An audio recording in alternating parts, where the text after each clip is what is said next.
Greetings and salutations, listeners. I, Eric J. Chucky, joined, as always, by the boy. Hey. This is the Two Nerds Podcast, and today we're talking about WWE Stomping Grounds, where we kick ass and take names. Best stomping grounds all time. I was a little worried this morning before work, because I turned on Cultaholic. And you know what? I know we always talk about how you're not supposed to mention better shit in your shit, but YouTube's a big place. And if you've never heard of Cultaholic... And have somehow heard of the Two Nerds Podcast? Which has got to be a weird Venn diagram. And you like wrestling? Go support them. They're wonderful boys, and they're good. They're much more successful than us, and they make lots more wrestling content that's better produced. Nobody's ever taken a Two Nerds sign to a wrestling... Actually, maybe they have. I have no photographic evidence of this. Anyway. But I was worried because I watched the WTF moments on... Stomping Ground, and the first three things Ross said were things I either said during the pay-per-view or afterward in conversation, and I was like, oh god no, our podcast is just going to be this episode of WTF moments. Wrong. Thankfully it moved away from I can prove it's not going to be that. We say the word moments normally. So does he now. That show, and now I will watch it. Genuinely, I fucking despise that. The next episode you tune in and watch, he's going to say it moments again. And I will click away, and we will give it another 2 years for him to get tired of that awful meme. Anyhow, this, you have the card up because, I forgot. Without getting into details version, because, spoilers, it's WWE, it's a 24/7 thing, you already know what happened. I liked this event. It went top to bottom in terms of quality. The beginning of the show was way better than the end of it. I don't know if that's true. The first match. Everything that followed that nonsense. Yeah, good show. I enjoyed it. I don't know that Stomping Grounds is a great theme, but the wrestlers really made this show good. I don't know that Stomping Grounds is a theme. I think it's a name. There were no stomping grounds. The logo was a big boot. It's a theme and it's a name and a logo. Well, I don't know that. I know big stompy boot pay-per-view is something to get excited about. Vengeance is something to get excited about. I don't know if they put a big stompy boot on the Titantron. If they did. If they molded a giant, proper giant boot, like the old fist from SmackDown, like a big stompy boot. What if there's there was a boots to asses match? And, there's a guy in the rafters who just throws boots down on while the wrestlers are trying to wrestle? No. Remember the blue blazer. We don't do anything with the rafters anymore. Fair. Yeah, I don't know how I like Stomping Ground as an event sauce. It's a weird name. It's not as weird as Great Balls of Fire. No. It's not as weird as... I don't know, I'm sure the next Saudi pay-per-view will be called, WWE, the most important wrestling event in the world. I love how the Saudi pay-per-view names sound like WWE ripoffs. They sound like the Asylum Pictures version of a WWE pay-per-view. And aren't they just? Yeah. But this was a good show. So let's take it from the top, because we don't want to be here all night. All right, well, the first match of the card was Lacey Evans, the sassy Southern Belle, taking on Becky Lynch for her WWE Raw Women's Championship. Becky Lynch is so good. Becky Lynch is excellent. She's one of the best women's talents working today. I'm sorry. Team Too Heavy could not carry. She could not carry Lacey Evans to a decent match. I didn't realize how bad this was because we had the volume down for most of the show. We'd turn it up for promos and sometimes entrance music, but commentary was murder on my ears last night, so it was down most of the time. Apparently, Becky was John Cena directing that match. Oh yeah, you could hear the whole match. And Lacey Evans was still nowhere near her marks. I heard Becky at a couple points during that match. Did you not? No, I didn't. I had tuned it specifically. Well, I had, the fan differs sound for me a lot. But yeah, no, she was straight up, she was trying her absolute goddamnedest to pick the fucking flopping corpse of Lacey Evans up and carry her over the finish line to a halfway decent match. And I'm sorry, you might be the man, but you could not do it. And that, I don't think that's your fault. You had an awful dance partner, which sucks because Lacey Evans, I see that she has potential. She's got presence. She's got a terrible gimmick, but she's making a certain amount of chicken salad out of that chicken shit. And, like, she could be good if she wasn't greener than my lawn. We have a healthy lawn. I'm a boomer now. I like lawn care. It's just, I don't understand why she's in them. I don't understand why she's on the main roster. The people who run the WWE have more experience around wrestlers than I do. You know how I know? Because they run the World Wrestling Entertainment Corporation. I'm sure they have their reasons. I genuinely, aside from the meme reasons of, like, Vince likes blonde ladies or whatever, I cannot fathom what they could be. She's too green to put on a decent... She doesn't have to put on good matches. She has to not drag down her opponent, and she could sell. She can pull off dumb, goofy bullshit in a very entertaining way. Yeah. Those money guns last pay-per-view were great. Yeah. Her gimmick is just god-awful, and she manages to make it at least funny. Most of the time. Just... Bro, you know what? I'll say this. She did a better job than I would have. That's not the bar you should be aiming for. Better than overweight smarks. Of course, Becky Lynch won, and of course that was the right call. Oh, if Lacey Evans had won, I might have turned the thing off. Sadly, this feud looks to be continuing. The next match was The New Day versus Kevin Owens and Sami Zayn for no reason. They get to have a tag match. They've been fucking with him for a while. Kevin Owens was Big O and then betrayed the New Day immediately. Oh, no, I remember that from the last pay-per-view. Right. So the reason they were having the match is just sort of a rivalry thing. Oh, well, it's good for them. Sami Zayn gets paid. I'm good with that. I actually went into this match hoping KO and Sami would win because both of them desperately needed a win. Sami especially. The New Day doesn't. No. They are so over, I find it difficult to describe. They throw pancakes into the audience and get cheers. Xavier Woods is so hot that if you dumped a bucket of ice, if he got into one of Brock Lesnar's famous ice baths, it would become steam immediately. Basically. Such is the power of this man's heat. And Kevin Owens and Sami Zayn did great heel work throughout the match. Mm-hmm. It was a fun match to watch. Oh yeah, I love Sami Zayn's new gimmick. Yeah, his indie wrestling fan pointing out of the WWE's bad writing combined with just big ska energy. He's the biggest ska energy. I don't know anybody who can skank smarmily. Period, except for Sami Zayn, and he does it really well. Kevin Owens, Sami Zayn took the win. Yeah. It was a fucking high-quality tag match. Yes. The New Day was in it. Of course it was. Well, and Kevin Owens is a quality talent. Not having to listen to his droning, long promos helps. He made the same mistake Chris Jericho made in the late 2000s. Yes. He confused the fans disliking being bored for heat. Those aren't the same thing. I love Kevin Owens when he's in the ring. He jaws so well. He is one of the best. Like, you want to turn the volume up for a Kevin Owens match. Mm-hmm. In the way you probably should turn the volume down for a John Cena match unless you'd like to know what's going to happen about 3 seconds before it does.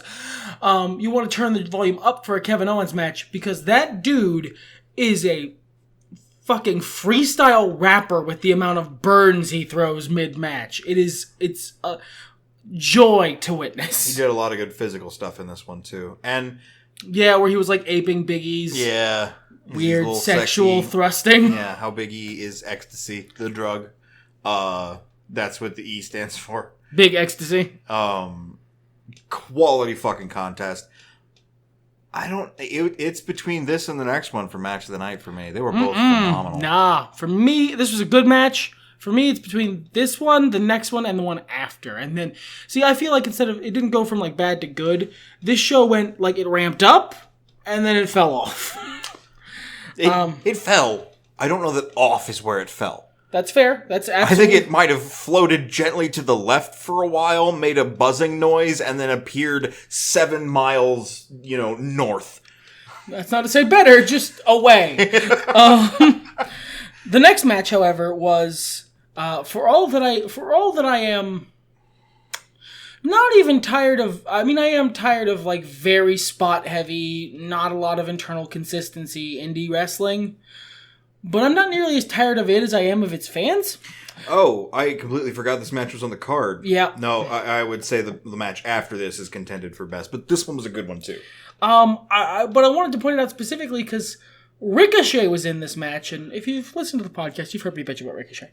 I loved this match. This was a great match. Like, Samoa Joe and Ricochet work really well together. Ricochet came away with the win. Spork is obsessive-compulsively rearranging all the shit on his desk, so he's got to knock some stuff over. I'm so sorry, listener. I'm so sorry. And yet he's still doing it. I gotta put it back now. I can't just leave it. Ricochet made Samoa Joe look like $1 million. Ricochet won, Ricochet's new to the WWE. Good way to establish the talent. Joe has looked real strong these last couple months against Rey Mysterio. And it's funny too because Ricochet, I believe, is a 16-year veteran. Yeah, he's absolutely he's earned his stripes. Yes. And Joe has been around since time He's immemorial. fucking Samoa Joe. The noise in the beginning of his music is literally him roaring back in the time with the dinosaurs when he first wrestled. Not that he's old, just he's just been around forever. He's not old. He is eternal. Yes, he is. He is King Kong. He is. He's amazing. And he wrestles like an angered bear. Oh my god. The selling and expressions that both of them were doing. They both did amazing, like, shemping and face acting, and they both sold like $1 million. Joe did a very Undertaker match. If you listen to wrestlers who've been in the ring with the Undertaker, a lot of them say the same thing about him. They'll say that, in his prime, he would sell your moves, but he'll sell on the run. He'll sell your moves without slowing down the pace of the match. Sure. And that's what Joe was doing. He was selling Ricochet's moves, just he was selling on the run. And it looked really good. It looked like David versus Goliath, and for all that is fucking Meatloaf in the wrestling universe, it's just completely played out. No one likes Meatloaf. They put on a damn good show. I was invested in Ricochet overcoming this man-meat mountain. I kind of wanted Joe to win, but I think what they're doing here, if I had to hazard a guess, Rey Mysterio's injuries were too bad for him to continue the angle he was working with Joe. So they slotted in Ricochet? Yeah, and I would say that's probably true. He was supposed to have faced Uncle Al, what will be when you listen to this last night, if you listen to it immediately, and why wouldn't you? But we'll see. We don't know what happened, so we'll see if Samoa Joe came out and destroyed Allen and ate Ricochet, and then ate the title. Yes, and then consumed it, and then walked into the sea where he lives. The next match, if you had to make me choose, gun to my head, I would say this was match. Gun to my head, this was the most fun we had all night. It felt so good. I had no clue what was going to happen. And when you hear who's in this match, that shouldn't be you should know what's going to happen. My biggest complaint with this pay-per-view going into it was that so many of these matches were foretold. You just look at the card and go, well, I mean, obviously it's not going to be this. And I was wrong about one of them, and that was the previous match, but I was pleasantly surprised by that. I'm glad Ricochet won. Neat. I kind of always assumed Ricochet would win, but Daniel Bryan and Rowan versus Heavy Machinery, Otis and Tucker. looking at that on the card, looking at that, you would go, I mean, one of those teams has Daniel Bryan in it. Come on. And the other are people I haven't heard of. Oof. But no, by the end of this match, they had me sold. I did not know who was going to go over. And that's hard to do. I'm not that wrestling savvy, but I mean, I wasn't born yesterday. I didn't fall off the turnip truck last night. And you had me by the end of the match. I thought Heavy Machinery stood a damn decent chance of winning. Ultimately, they didn't, but they fucking made Otis look strong. That was amazing. The exchange between him and Rowan was just phenomenal. Like, the work on all of them. On the Virgin Daniel Bryan, just versus the Chad Otis. Being so slouchy and, like... I love how he looks... Is he specifically going outside less so he gets paler and sicker looking? I have no doubt. He looks like an evil Elseworlds duplicate of himself. His hair is now stringy and clings to him. Instead of that big wild mane. Yeah, he looks all sunken, and his tights are literally just like a darker shifted version of his old tights. Like, I fucking love it. He looks like if he was wearing a sash, he'd be the Mirror Universe version of himself. And a curly mustache. Or, like, no mustache. Oh, sure, yeah. I love their gimmick, too. The world-saving thing. And I'm glad the juiciest booty in wrestling is getting its due. Things I'm glad about from this match. One, the match itself is fucking cool. Yeah, just back and forth, up and down, keeping you guessing. Daniel Bryan is Daniel Bryan. Rowan is amazing. Always has been. Heavy Machinery are fucking great. They are, I don't know if they're actually newer, if they're indie wrestlers who got pulled into NXT. I'm honestly not sure. I couldn't tell you. But they don't seem like they're new. I believe I said they seem like two wrestlers who time traveled from the 90s and are just doing their best. Yeah, they're just doing the best. They're getting along the best with what they have because they fell through a hole in the earth and came out in 2019 from 1994. They came out they started doing the Bushwhackers walk on their way down to the ring, and it's beautiful. I was immediately on his side. Shout out to Corey Graves for the best, most entertaining thing he said all night, which is Daniel Bryan trying to save the planet, Otis trying to look like it, and because he's a round boy. He is. He's a big ball man. He's a very round man. But he's a very important ball because he holds his arms out to the side. God, he does. He holds his arms like an action figure from the 1970s. Like, I'm a junky fella. He's like a Migos figure.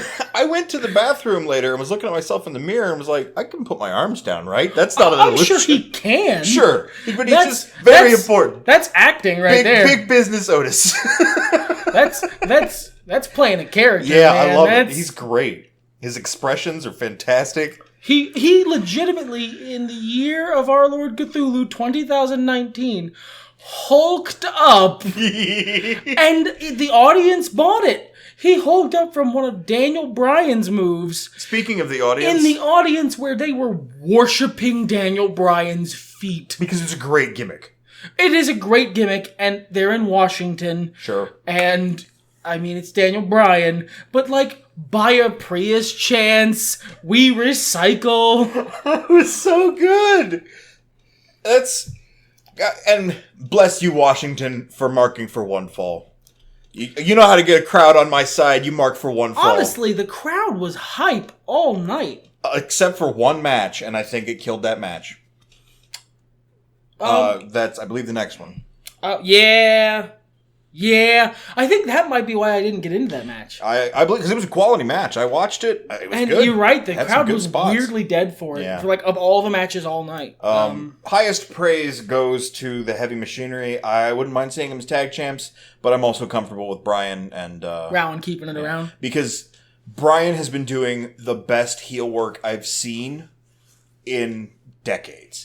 And I mean that as in to say he is putting over his opposition and making them look good while still maintaining a position of, like importance. He doesn't bury himself. He keeps his heat and still gets over the baby face. He put over That's Kofi. So fucking hard to do. And I was like, all right, I was holding back. I think I might have said something on the podcast, but he put over Kofi. And I'm like, all right, but let's see what he does next. And what did he do next? put over Otis and Tucky, and fantastically, I might add. So, it's hard. It's fucking genuinely hard to do that. As a heel. He's it's hard to not talented. To get over the babyface and not bury yourself. Mm-hmm. And that's, I just genuine like it might be a Rock situation in that like, but then again, I like The Rock as a face too a lot. I'm not actually a big fan of Daniel Bryan as a face. He's a really good heel. So good. He's so good. The next match was the match, I'm going to be honest with you, listener. This is going to sound surprising. I watched the least of. And the sad thing is, this had the best build on the card. It had the best build. It was a good match with talents I really like. And, like, the parts I saw were amazing. It just couldn't, maybe I was just tired, but it just was not keeping my attention. Insane spots in this match. Alexa Bliss versus Bayley for the WWE SmackDown Women's Championship. Bayley retains. You're going to have to talk about this match because I don't have a lot of input, and I feel like that's on me, not the match. I don't go to a lot of details of these kind of things. Like I said, there were some insane spots. That was really good. There was one weak part in the match, and that was the conclusion. But the build for this was Alexa Bliss has taken up another person to chew up and spit out, and this time it's Nikki Cross. Yay, Nikki Cross is on the show. Oh, side note, when she was with Sanity, right? Mm-hmm. Yeah, I never heard her talk. Didn't know she was Scottish till just now, because I don't watch week to week. She's actually dating Big Damo. Largest possible Damo? Nice. I unapologetically love Big Damo. Killian Dane, for those of you. He will always be Big Damo. He'll always be the biggest Damo in my heart. In here, in my soul, he is the largest Damo that exists forevermore. Anyway, but Alexa's been pretending to be super nice and using Nikki. I could see Nikki turning on Alexa just by going psychotic. Oh yeah, give it 2 months. She's got some Mickie James energy going, but honestly, I was going to comment on that. Like, she's got some very Mickie James energy. Yeah, a little bit single white female there. Like, if this wasn't the PG era, I think it'd be a lot more Mickie James energy. And Bayley, this is actually phenomenal storytelling because Alexa Bliss ended Bayley's first title run. Yes, she did. Just squashed the shit out of him. Was like, it doesn't matter because she's just Bayley. That's where all that stuff happened. And it was a terrible angle at the time. Yeah, because it crushed a gimmick which was over. But calling back to it the way they're doing and showing that Bayley has changed and she's not... Oh, getting out in front of this, it was not intentional. Come on, it's the WWE. Oh, sure. Yeah, they didn't set this up. But taking advantage of it now is brilliance they don't always exhibit. Yeah, because they've been trying to evolve the Bayley character into not just a fangirl. As Corey Graves said, as she was coming down the ring, she's not just the giggling fangirl who done good and became champion. She has become a serious contender. She tries to focus and actually take things seriously, while still not being a shithead. And I feel like that might be a hard gimmick to get over, because it sucks the character out of Bayley and makes her just another white meat babyface. So you gotta give her something to work with. She's got so much charisma that even as mediocre as she is on the mic, because she is, sorry, she's amazing in the ring, but she's still super over. And honestly, her wrestling style is kind of boring, but she's still Bayley because she just has raw charisma. Yeah, just unabashed raw charisma. You want to see her win. She has big baby face energy. Yeah, like she's probably one of the better just plain white meat baby face, like no frills. You want to see her overcome. You want to see her as the underdog who overcomes the challenge. She dresses like Macho Man. She pays homage to Macho Man. If I would compare to anybody, it's Sting. Not Crow Sting. No, Sting. The original Sting. He was weird on the mic. What was even his gimmick? Colorful, I guess. What is his purpose? But for whatever reason, you just wanted to see him win. Magnetic. And Bayley has that going for her. Alexa Bliss is, of course, fucking amazing. She's always amazing. Come on. Yeah, she's Alexa Bliss. This match was quality up until the finish. I saw what they were going for, and that's kind of how it played out, but I don't think it was executed as well as it could have been. Alexa Bliss and Nikki Cross are on the outside. Bayley jumps over the top rope to the outside to tackle both of them. Alexa Bliss leaves. Doesn't quite shove Nikki in the way because she was already there, but she does leave. Bayley takes her out. They get back in the ring and wrestle. They do some cool stuff outside, get back in the ring. Alexa Bliss is ready to take advantage of the situation with her finisher. Nikki Cross gets in the ring and is really mad. There is a delay for reasons I don't fully understand. And then Bayley capitalizes and wins. I think the delay was just cross wires. Yeah, and this seemed like it was a planned spot that should have gone better. That went a little sideways, and, it just went a little sideways. So, I didn't hate it. Obviously, we get what happened. And I'm sure in post-production, they'll clean it up and make it look really good. The video package will make it look better. But, otherwise it was a quality match. But yeah, the crowd was not into it. And I wasn't. I don't know why. They have good ring chemistry. Yeah. It was a good match. It was a quality match. I couldn't get into it. Now, I wasn't super into the next match either, but I know why. Drew McIntyre with Shane McMahon versus Roman Reigns, again, because Shane McMahon has decided he doesn't like Roman Reigns, and Drew McIntyre exists? And Drew McIntyre doesn't like Roman Reigns either. And so they have something in common. It's an unstable relationship based on only one shared interest. It's just not gonna last. They're a cute couple, but they're not gonna last. I mean, it fucking happened. Didn't we cover this exact match last pay-per-view? You know what? And the funny thing is this on all ends of this match was unnecessary. Because you're absolutely right. It was either the last pay-per-view or the one before it. Roman Reigns came out and ate Drew McIntyre for breakfast in the span of 3 minutes. Oh, I think it was 7 or 10.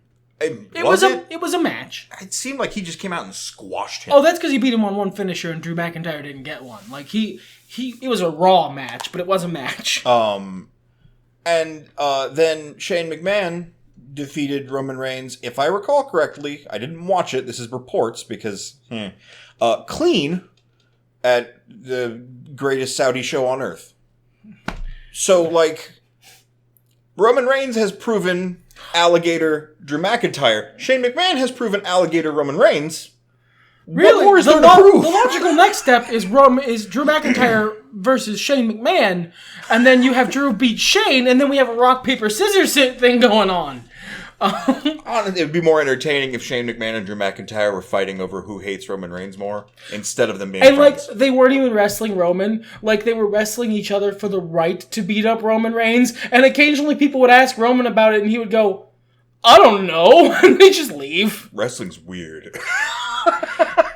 Look, we're saving all of those comments for later in the evening. Thank you very much. Yeah. This was not even a great match. Although Roman hit a couple of really good punches. Look, this match was well wrestled. Sure, when wrestling was happening. These guys have good ring chemistry. They kind of have not similar gimmicks, but very similar in-ring styles. Similar presence. Yeah, similar presence, similar movesets. So I kind of always feel like they're stepping on each other's toes when they're trying to dance together. I believe I made a joke about them switching attires, and it would be a little Would confusing. someone notice? Yeah. Roman has a tattoo. He does. That's what that you. But would if notice. Shane McMahon lovingly got a Sharpie out, arm, yeah. No one's gonna know. No one's gonna know. God, you know what, I want the Drew McIntyre thing, his hatred of Roman, to slowly turn into an obsession, and then he just goes full fake Diesel. He just starts dressing like Roman, and he gets to be single white female? Yes. Reverse that gimmick. I want to see a dude crush. Come on, it's 2019. But there's not much to be said for that. Roman wins. It's so pointless that they made a match for Raw for Shane McMahon and Drew McIntyre. They were going to do a handicap match. It's after Raw. I could look up how that went. I don't care. Happy Roman's back. I'm happy the crowd was still in it. Yeah, I like his new vest. He's got a new vest with a doggy on it. That's good. Yeah, I like his doggy. He's a very large hound. Large competition dogathon. I wasn't going to steal that from you. Thank you. I came up with it and I'm very proud. Then we had Kofi Kingston versus Dolph Ziggler in a steel cage match for the WWE World Heavyweight Championship. They just call it the WWE Championship now, but Kofi calls it the WWE World Heavyweight Championship, so I'm going to call it that. It's the real one. Yeah, it's the one that matters, not the strawberry title. And yes, I know I'm adding extra letters to strawberry. I'm doing it on purpose. So as to further mock the Universal title. I think it's a lovely looking belt. I don't. have no problem with the red strap. I looks do. Fine. No. But it is a pointless belt. It is a pointless, it is a belt so Raw can have a main event title. The 24/7 championship looks worse, thankfully, but is more important. Yeah, I wanted that to look garbage, and it did, and I was happy. It's a fraction. It should look chintzy and shitty, and it's a reducible fraction. Oh. Anyway, I have a lot of feelings about this match. He does. He has so many feelings about this match. We spent the majority of this match discussing his feelings about this match. The wrestling in this match was quality. Because the two people in it are quality wrestlers. They are. And I think the finish, while bafflingly stupid, was fucking amazing. Yes, fucking amazing, and the best finish conceivable for this contest. Yeah, it was great, and they utilized. I like that they you have a problem, and I'd like you to elucidate on the problem because they utilized it well. They did, as I was bitching about that problem. I have a few problems going into this. One, Dolph Ziggler is fake. He doesn't exist. Through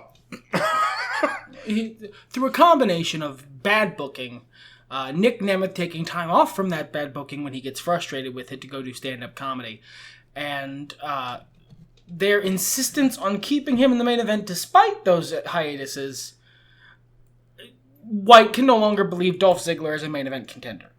Not because he's not skilled enough, just because you have... I can see the strings of these puppets now. Specifically Dolph. I know he's here because he's a big name that draws the money, but they're not going to put the belt on him because he's gone. He's going to leave again. You don't... He's only It's a criticism he gets a lot. Sure, and I don't necessarily level it against him. I have nothing against Nikki. I appreciate you. I've never seen your stand-up, but in general, you're an interesting human being, if kind of an asshole. But really, that's not news. No. You hang out with The Miz. You have to be a certain caliber of person. I have nothing wrong with it. Nothing against him as a performer, as a competitor. I just don't believe his character. And while I certainly don't want Dolph Ziggler to be the man who beats Kofi Kingston for his title, I would like to be invested in this match. This match did not manage to do what the Heavy Machinery versus Daniel Bryan and Rowan did. Which is good. Take someone from they're not going to win this, to, oh God, they might win this in a positive way. Yes. There's no universe, I don't think, where the end of this match was good. And that is to say good for storylines. Like, either Kofi wins, because of course Kofi wins, come on. Or Dolph wins, and fucking really? Like, there's no good thing you can do here. So the move is to make the finish great, because that way people remember the finish more than the fact that of course he was going to win. And they fucking did that. Yes. Second problem I have, this is a cage match. For storyline reasons, that doesn't fully make sense. No, it makes sense to be in a cage match. The escaping the cage clause makes it hard for it to make sense. Because in recent memory, every cage match has had interference. It doesn't make sense. That I still feels like you're being Sami Zayn, and you do not have powerful enough ska energy to pull it off. I would say that's accurate. I just think they've been doing it too much recently. I think it's become evil clowns are the norm now. Let's see some good clowns. And to get to a place where evil clowns aren't the norm, you have to start showing good clowns. And to this match's credit, it was a good clown. Nobody interfered in this cage match. Just give us a couple more, please. And then we can not know about the clowns again. Should I trust this clown? What is behind his back? A balloon animal or a knife? You have to reestablish trust, and that has to start somewhere. It does. And it's the same situation with Dolph Ziggler. So that's a double whammy we've got going for it. The third thing I was immediately proven wrong on. I will mention it, but then the boy can gloat about how awesome it is. It was really great. I don't like cage matches where they're set up to be the escape stipulation, no interference, and then it's pinfall submission and escape. I just don't. I think it muddies the waters. Whereas I think it provides, I was mentioning while we were talking about the match, that I think it provides opportunities to do things which only make sense if all of those are an option. I think sometimes it becomes too much, the heel trying to escape the cage and the face trying to keep them in the cage to beat them for the pinfall. And that gets a little stale, but if both parties are mixing up trying to get a pinfall submission or escape, if both sides are doing all three, going for all three win conditions, it allows for some very interesting in-ring dynamics. And he was mentioning that, he feels like it muddies the waters and it's just, there's nothing really to be gained there.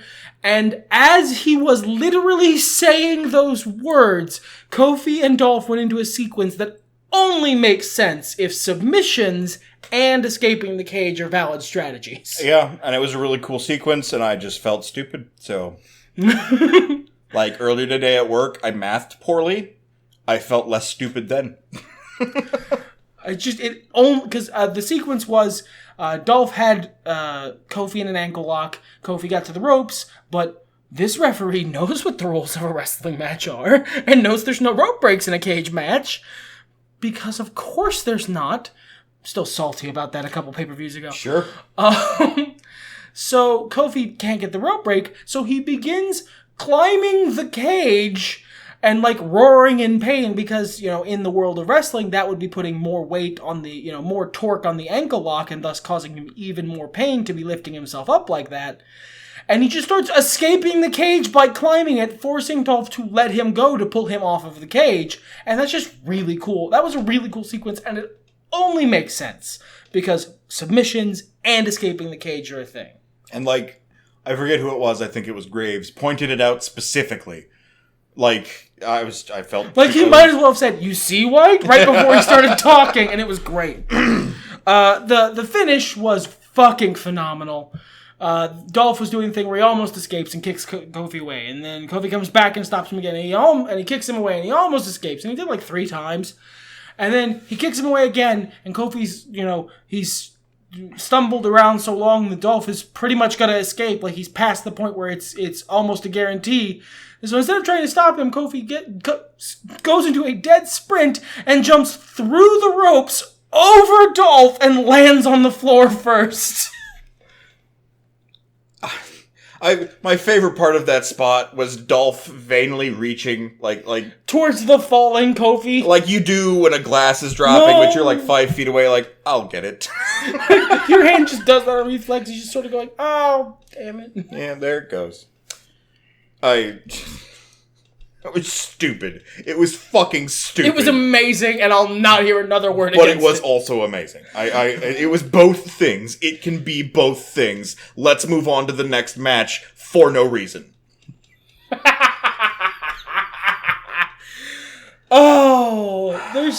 In some matches, there's one overarching theme.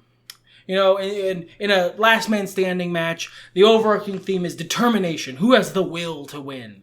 In a first blood match, the overarching theme is viciousness. Who has the killer instinct to get the blood first? In the main event of this contest, Seth Rollins versus Baron Corbin for the WWE Universal Championship, the overarching theme is why? Why? Why did this match happen? Why did Seth Rollins wrestle it? Why did any of the things that happened in the match happen? Why do you dislike your fans, WWE? Why do you take such obvious joy in not just insulting their intelligence, but like doing that thing they do in anime where you pull one of your eyelids down and stick your tongue out at their intelligence? This match just raises too many questions. Why? Why? All right, for those of you who aren't wrestling, and I know there's at least one of you listening, Baron Corbin, at one point, a long time ago, was approximately the general manager of Raw. Not even the full... he was the guy they put in charge because they didn't have anyone else to put in charge. Who, in fact, was removed from power because all of the McMahons agreed he's fucking stupid. He's bad at his job. Literally all of them went, you're really bad at your job. You're not general manager anymore. So... he's not in charge, even though his gimmick is manager of a fucking TGI Fridays. He's not the manager. He is in charge of endless apps, not matches. He's that waiter. He's that waiter who thinks he's in charge and keeps trying to tell you what to do. And I know how to do the daily specials, Tom. I don't need your instructions. You aren't a manager, Tom. I filled in for Bill when he was on vacation. I'm basically a manager. No, you're fucking not.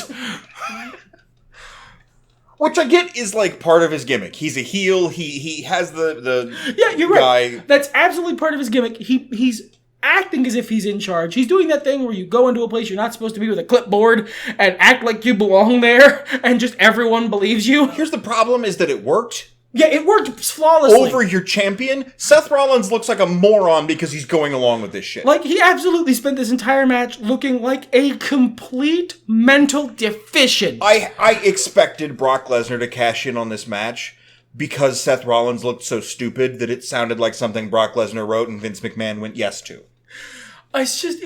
He looked like, this is, the architect, Seth Rollins. This is the schemer, the man who does daring raids and heists of the century.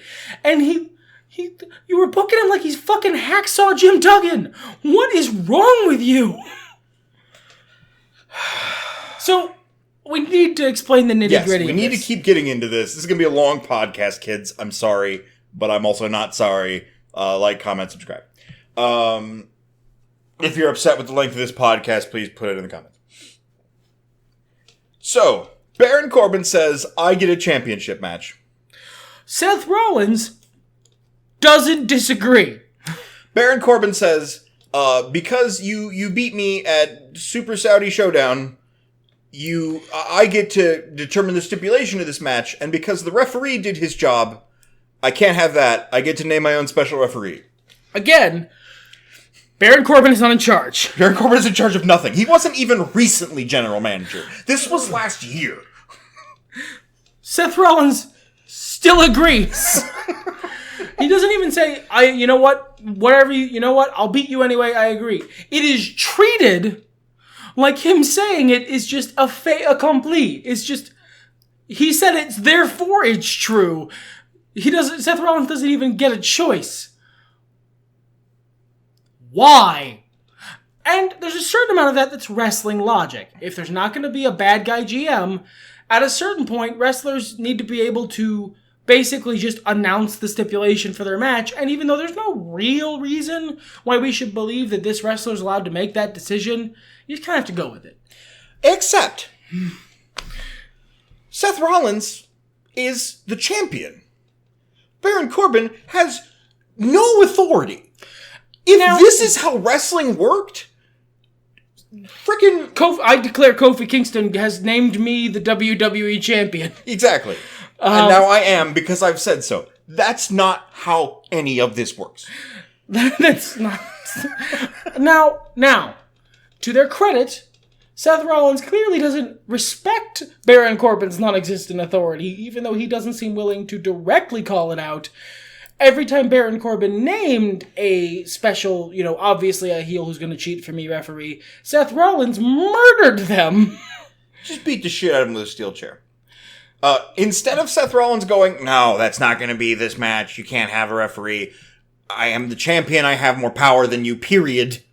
He just was like, Oh, you're going to name referees? I will instead hit them.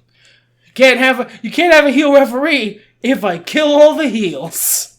There was even a point, which, I mean, this is in character for Seth Rollins, I have no problem with it, but to add an amusing wrinkle to this entire tapestry, there's a guy, I forget who it was, Andrade maybe, I don't know, who Baron Corbin goes up to and he's like, you could be my special guest referee. And he's like, I don't know about that, Chief.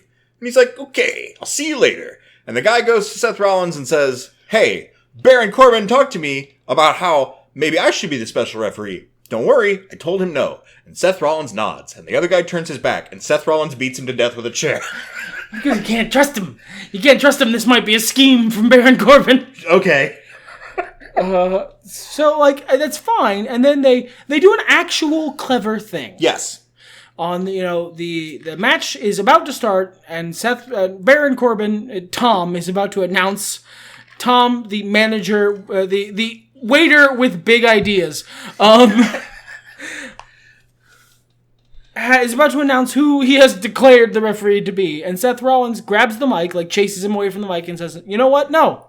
You better pick someone good, because if they come out, and I know they're going to try and screw me over, I'm just going to kill them with a chair too.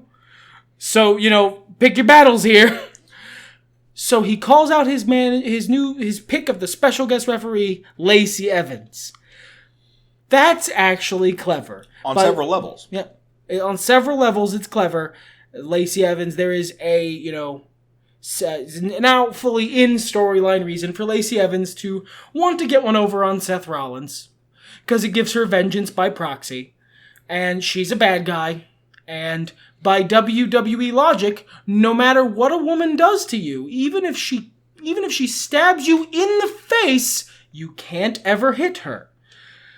So she has basically got an indestructible shield around her so that she can pull the most blatant horse shit ever.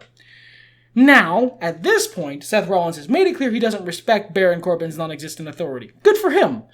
Good call on that. He's made it clear that he doesn't buy into this you get to pick the referee bullshit. Good for him. He's made it clear that he's sure any referee Baron Corbin chooses is just going to cheat for Baron Corbin. So then they bring out the referee he can't kill with a chair. And then he doesn't even decide to wrestle the match. They don't dwell on it. He just starts wrestling the match and then makes fucking surprise Pikachu face when Lacey Evans starts cheating. Every time. Why? Why are you surprised? Why are you still wrestling this match? Why? Again, for those of you who don't do wrestling and are for whatever reason still listening at minute 47 of this podcast,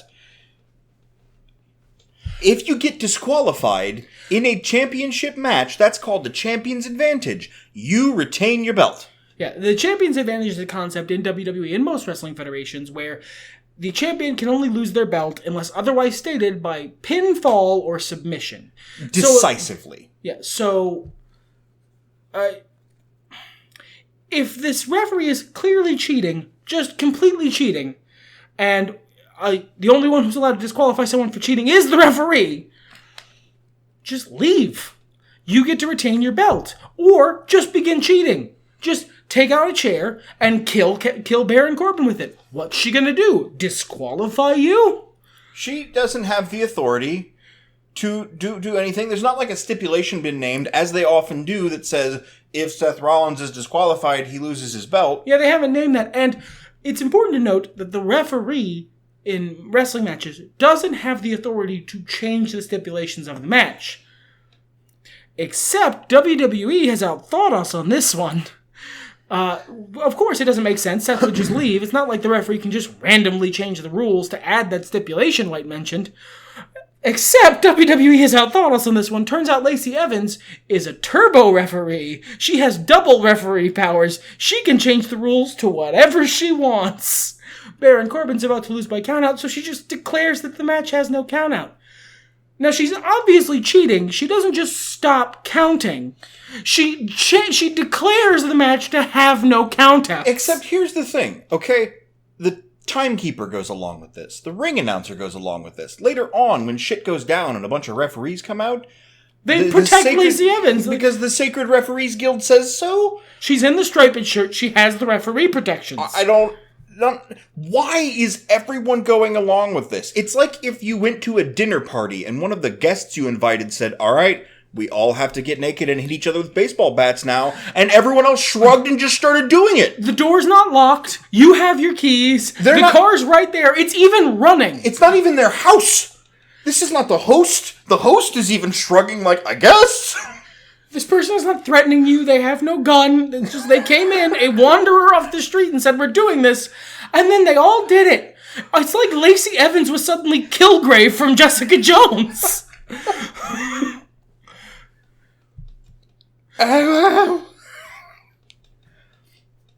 So, the way this contest, and I use that term loosely, concluded was... The only way this contest could have ended well is if Baron Corbin won.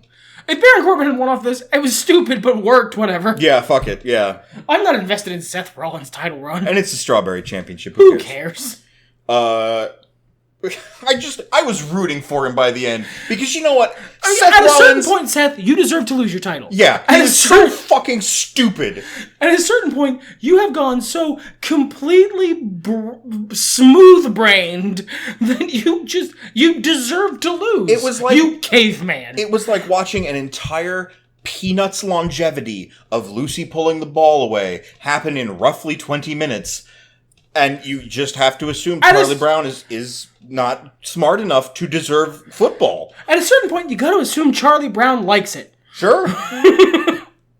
It happened all in that amount of time. And you know what, Seth? You deserve to be beaten by Baron Corbin. You have been so completely stupid for going along with this that you deserve to lose. Instead, Lacey Evans hits a very, very, emphatic low blow, and, which is rude. How dare you steal Seth Rollins' finisher? Yeah. It's just, hey, you know what? There's a move thief. It's a thing in the games. Sure, I guess. And then, Becky almost Lynch. as if in response to that, Becky Lynch comes out to beat up the lady who she beat up earlier, be the girl who's allowed to hit the other girl and defend her boyfriend. Which, mind you, this is after... what was the timestamp on this match? Dear God, 18 minutes. So this was after... This was minute 15, I think. Not even, because it ended, right after that. This was, minute 17. Yeah, you probably right. So 17 minutes, Becky Lynch stood backstage going, no, I want to see how this plays out. God bless the little idiot. He's gonna lose, but it's on him. He could leave any time. The only thing that makes sense is the conclusion you came up with. We all know that Seth Rollins loves Game of Thrones. He's clearly cosplaying Jon Snow now. And his girlfriend, Ygritte, came in with the save. And he knows nothing. He clearly knows nothing, because after Becky Lynch saved his bacon from his own stupidity, he sits up and looks at her like a golden retriever. Just wonderment and awe at this fucking angelic creature before him. A perfectly reasonable sentiment when looking at Becky Lynch, but it just really reinforces how stupid he looks this whole time. And Seth Rollins is not dumb. The character is not dumb. He's supposed to be... Being smart and crafty is literally his gimmick. But all that said, all that dumb shit said... This was hilarious. God, this was fucking amazing. It was the funniest goddamn thing all night. Laugh my ass off. It was hilarious from bell to bell. If it was the real title, I might have cared. But it wasn't, so who gives a fuck? It's Brock Lesnar's Binky. Who cares? Brock Lesnar's Binky to keep him away from the real belt. It's the fucking keys you jangle at Brock Lesnar to distract him from the WWE title. Jesus. So, yeah, that happened. Great pay-per-view. I really had fun. It was worth the watch. Yeah, even the bad matches were funny. Yeah. Even the Becky Lynch-Lacey Evans match was humorous in that Lacey Evans was so comically incompetent. It was like one person was putting on a high school production of Les Mis, and the other one was, I don't know, references to theater people. I've gotten myself in a situation I can't get out of. Famous theater person who was in that show. I tell you what, buddy, I'm going to throw you a parachute on this one. Preach. Everything's better when nerds talk about it.